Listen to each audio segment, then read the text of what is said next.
kahle kahle mina ngine movement ebizwa ngokuthi AMALEGENDS ASEKAC ngayivula ngo2016 bengiphusha ngakhona ngale ngasekhaya. Okay. So lapho besibo u6 yabo engebhadi koyedwa sewashona yabo igama lakhe kwakumasiyo Siyabonga Ngcobo yabo. RIP. So yeah. Besiba u6 kuyimina uyena uSiya uqi uba munye uSaddam uOlwa lo lento no Master P.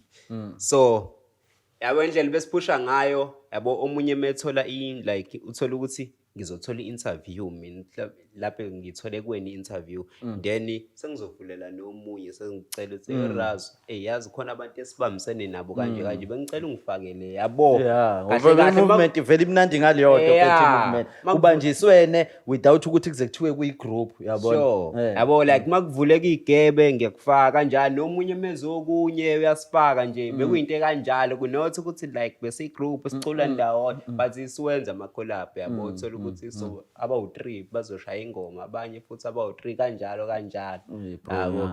So yeah mayiphusha ke movement iphushe ayisiqale ekuhlukana uyazi impilo mayishintsha izinto nazo ziyashintsha cause yabo like izinto nje ishintshiswa ukuthi uthola ukuthi okay khona useseThekwini khona usefundayo wena usaselelayo yabona nje lapho ke seki izinto impilo vele ayisabona nangendlela eyodwa vele lapho yabo seyiqalisa movement kwangathi iyafadabalaka lapho yaqala nje ukufadabala lo fethu lo eshona cause yabo abafethu ayibaphelelwe spirit cause uyena umuntu naye umoya wofaka nami ngangufaka iyabona lapho nami ngashayeka yabo.